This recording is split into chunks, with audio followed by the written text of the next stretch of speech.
Hey, welcome to Ryobi. Today we're going to see if the power inverter can charge those two 6 amp hour battery here as we're driving into our car. So I got the two 50 watt, those are 250-watt charger, and when you plug it into your car as you're driving, it's going to give you 120 watt. So we'll be at 100 watt with those two, so everything should work in theory. Okay, let's power up this inverter.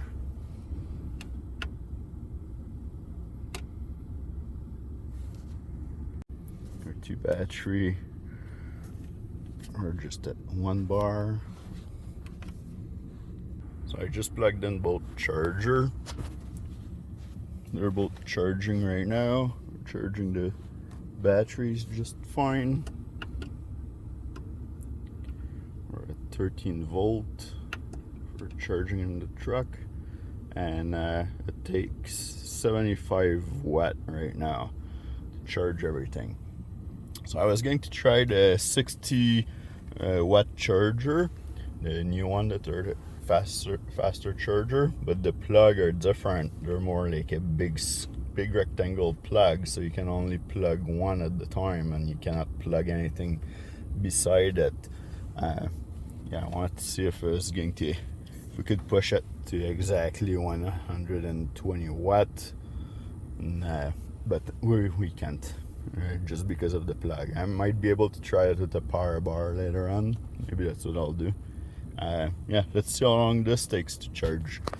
So right now it's 6:35, well 6:40 almost. I have about 45 minutes to an hour drive to go to work. We'll see how much charge they have by then, and if that works the whole way. If you're wondering, like, why would you do it like that? Why would you not get the charger that just takes the 12 volt power to charge it directly the battery? Or why would you not get the 120 watt one that is both dual charge? You can use a battery with a cord on it with the adapter, or you can plug it in too. Well, it all depends of money and what you want to do with it. Mine are actually getting used at home for during power outage to run the fish room.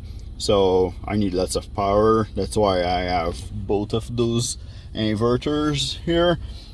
But you know, if you're not going to really use them during power outage, or you have other stuff you're going to use it for that might not require that much watts, then you might want to go with a smaller model, which would be way cheaper in cost too. I also use those to charge cell phone at the trailer and run fireplace and all this stuff. And I have the cell phone adapter here, the USB and then the USB-C. Okay, so I'm going home after work, but I didn't have the hour of charging I was expecting on my way to work this morning, because for some reason that the inverter blew the fuse. The battery is there. We're not pulling that much power onto the inverter, but yeah, I don't know, maybe it's just that auxiliary plug or cigarette lighter, whatever, cannot be under load for that long. It just popped the fuse. So I had about 20 minutes of charge time before it popped the fuse. 20 minutes of charge time wasn't enough to make those batteries go to the second light of charging there. They're both still at the first light. So hopefully it lasts the whole time I'm driving home right now. One thing I forgot to mention earlier is that most vehicles now, they won't send no power to this auxiliary plug until you put the key onto accessory or start your vehicle, and then you'll be able to press the button and have everything light up. So don't let that throw you off thinking that this is not working or there's something wrong with it until you have that key on. Let's start the vehicle.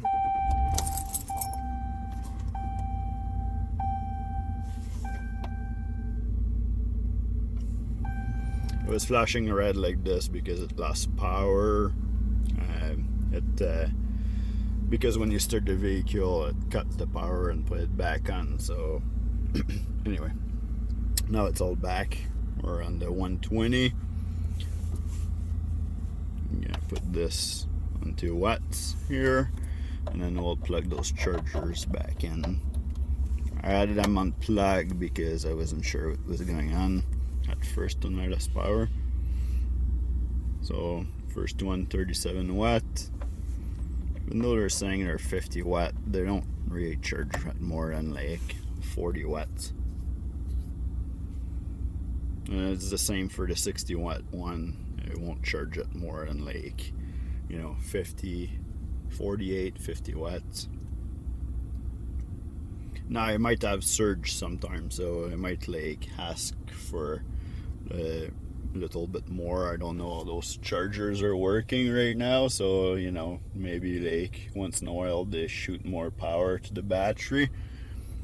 But as of right now, we're just at like 86 watt for both charger plugged in.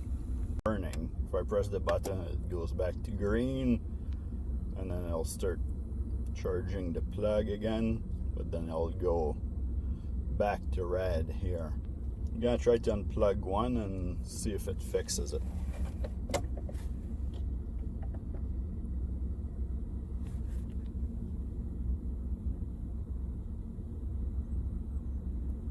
So looks like it's fixing it.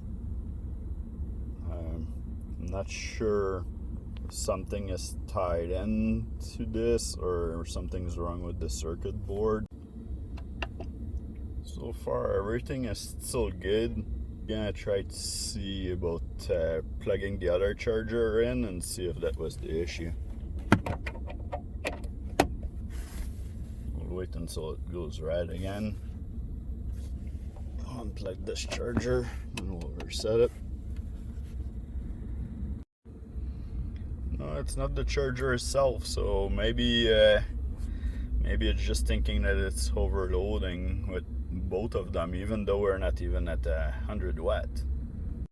So I plugged in the other unit just to see if it was doing the same thing, and it's not. So maybe there's something wrong with the 800 watt one. Now if you're wondering if you should get the 800 watt one or the 1000 watt one inverter, then I got both of them, and there is some difference. So watching the link above somewhere here, I'm going to post a video that shows the difference in between both of them. Other than like the 1000 watt through the 800 watt, there's other difference with them. There's some upgrades from one to the other, so check that out. Well, I made it home. It took just about an hour, so 55 minutes. Chargers are still going. They're still using just short of 90 watts. They're both plugged in, so it was the inverter that was the problem. The 800 watt inverter thinks that I'm asking him too much. But now the batteries are both charging. They're starting to charge the third bar, and yeah, they haven't stopped since we switched the inverter.